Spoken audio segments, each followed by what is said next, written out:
उसके बाद शंकर जी द्वारा काम पर नारद जी बोले, हे विदे, इसके पश्चात क्या हुआ? उस पापनाशक कथा को कहिए। ब्रह्मा जी बोले, तब महायोगी शंकर जी को अपनी धीरता में देखकर बड़ा आश्चर्य हुआ। उन्होंने कहा, दूसरों की स्त्री देख मेरा मन क्यों बिगड़ा? किस कुकर्मी ने मेरा मन बिगाड़ा? ऐसा विचार शंकर चकित हो गए, इधर उधर देखने लगे। उन्होंने देखा कि मेरे वाम भाग में काम स्थित है।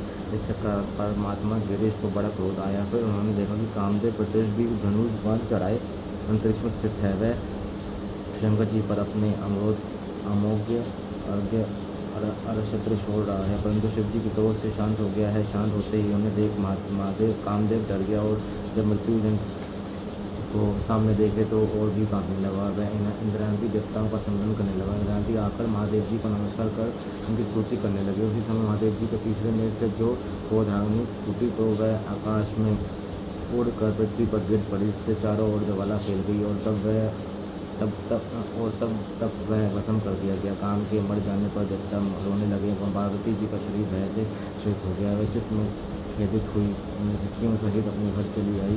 गति मूर्छित हो पृथ्वी पर गिर पड़ी। जब वह संचेत हुई तब कहने लगी, है क्या करूं, कहाँ जाऊं? देवताओं ने ये क्या कर दिया? मेरे उदास स्वामी को यहाँ भेज कर नष्ट करा दिया है। नाथ समर स्वामी प्राणी प्रिय सुखप्रद प्रिय ये क्या हो गया? ऐसा कहकर बहुत रोती कलपति हाथ पैर रति अपने शरीर के केशों को नोचने लगी। उसके खिलाफ से चारों ओर कुराम मच गया। देवताओं ने रति को बहुत समझाया और कहा कि इसकी थोड़ी सी भस्म अपने पास रख ले, तेरे पति तुझे फिर मिल जाएगा। और तू किसी को वह क्यों पूछती है? कोई किसी का सुख दुख दाता नहीं है, सब अपने कर्मों का फल पाते हैं। रति को समझा कर सब देवता शिव जी के पास पहुँचे। रति का शोक दूर करने की प्रार्थना की। शिव जी ने कहा, अब मेरे क्रोध से जो हो गया वह अन्यथा नहीं हो सकता। रति का पति तभी तक बिना शरीर का रहेगा तब तक रुक्मणी के पति भगवान कृष्ण पृथ्वी पर अवतार नहीं लेते। तब जब वह द्वारका में वास करेंगे और उनके बहुत से पुत्र हो जाएंगे, तब रुक्मणी के गर्भ से कामदेव को जन्म होगा। उसका नाम प्रद्युम्न होगा, परंतु उत्पन्न होते ही उसे शंबर नामक दैत्य चुरा कर समुद्र में डाल देंगे। तब तक रति वहीं जाकर रहे। वहीं से ये अपने पति प्रद्युम्न को प्राप्त करेगी। वही उस दैत्य को मारेगा। ब्राह्मण जी ने एक न्यासुर ली और कहा कि हे महादेव जी, काम को शीघ्र जलाकर रति के प्राण की रक्षा कीजिए।